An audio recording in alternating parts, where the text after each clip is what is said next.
어떻게 된 거야? 그 여자. 우리 집안에 왜 다시 나타난 거야? 그 말 한마디가 오범수의 심장을 조여왔다. 기억 저편에 묻어두었다고 믿었던 과거, 단 한 사람. 나영은이 아이를 안고 다시 나타났다. 단정한 셔츠 차림의 범수는 순간적으로 그 자리에 얼어붙었다. 말끔한 이미지의 교수로 살아온 지난 시간들이 한순간에 무너질 것 같은 두려움과 공포가 그의 눈빛을 가득 메웠다.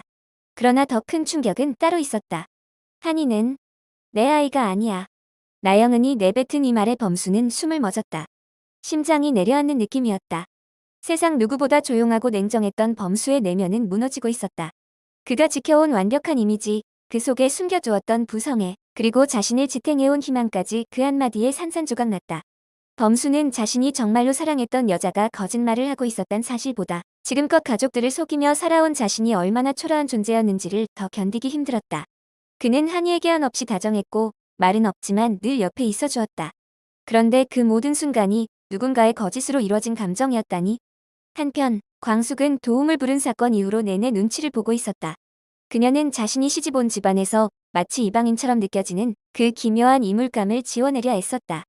하지만 또다시 들려오는 말들, 오음수와 문미순의 언쟁, 오천수의 무뚝뚝한 침묵, 오강수의 미안하다는 눈빛, 그 어떤 것도 그녀에게 위로가 되지 못했다.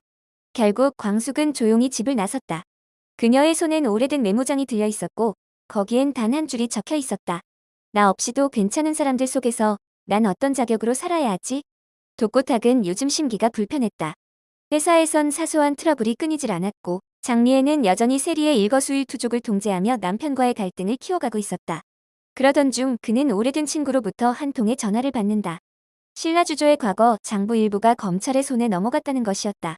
너 예전에 분식회계했던 거 들통나면 끝장이야. 요즘은 재벌도 안 봐줘. 이 전화 한 통으로 독고탁의 머릿속은 새해졌다. 그는 지금껏 한 번도 두려움을 보이지 않던 인물이었지만 이번만큼은 달랐다. 그리고 이 장부에 관련된 인물 중 하나가 다름 아닌 고자동이라는 사실에 더욱 곤혹스러워졌다. 고자동은 오장수가 떠난 후에도 술도가를 지키고 있었다. 그에게는 술도가가 인생이었고 장수는 아들이나 다름없는 존재였다. 그런데 그런 그에게 독고탁이 제안했다. 자동이 형 옛날 일만 조금 묻어주면 이 집 통째로 넘기지. 내가 손해 안 보게 해줄게.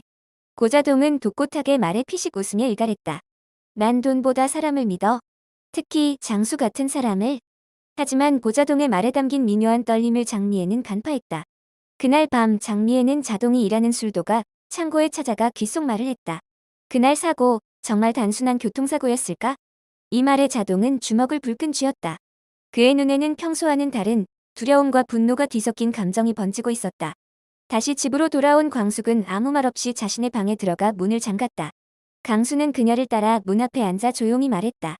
형수님, 난 형수님이 우리 집에 와줘서 고마워요. 진심이에요. 그 말에 광숙은 눈시울이 붉어졌지만 말을 아꼈다. 그녀는 아직도 한동석과의 묘한 감정을 정리하지 못하고 있었다.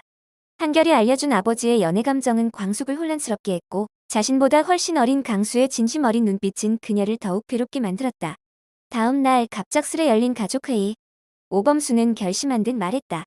내가 키운 한이는 내 아이가 아니래. 순간 술도가 전체가 얼어붙었다. 천수는 말없이 눈을 감았고 흥수는 술잔을 손에서 놓쳤다. 강수는 어리둥절했고 광숙은 숨이 멎는 것 같았다. 그러나 그보다 더 충격적인 사실이 뒤따랐다. 그리고 장수 형사고 그냥 교통사고 아니었을지도 몰라. 광숙의 손에 쥐어졌던 오래된 메모장의 한 구석엔 오장수가 마지막으로 썼던 흔적이 남아있었다. 그는 분명히 누군가에게 협박을 받고 있었고 그날의 사고는 단순한 사고가 아니었다. 바로 그때 편의점에서 일하던 문미순에겐 낯선 남자가 접근했다. 오천수 씨 계십니까? 전 예전에 그분한테 돈을 맡긴 사람인데요. 지금이라도 돌려주셔야 할 것 같아서. 미순의 얼굴이 하얗게 질렸다. 그녀는 몰랐다. 천수가 과거 회사에서 해고된 이유가 단순한 억울함이 아닌 투자자들 사이에서 사기를 의심받았다는 사실을. 그 시각 독고세리는 고민 끝에 아버지 독고탁을 찾아가 무릎을 꿇었다. 아버지, 저 오범수 오빠 사랑해요. 어떤 진실이 나와도 저 오빠 편이에요. 독고탁은 주먹을 쥐고는 차마 말을 잇지 못했다. 장미애가 몰래 찾은 변호사 사무실에서 나온 문서. 이 출생 기록 정말 확실한 겁니까?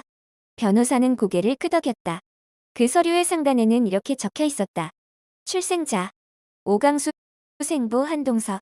강수의 출생의 비밀이 폭발하고 한동석과 광숙의 관계는 돌이킬 수 없는 갈림길에 놓인다.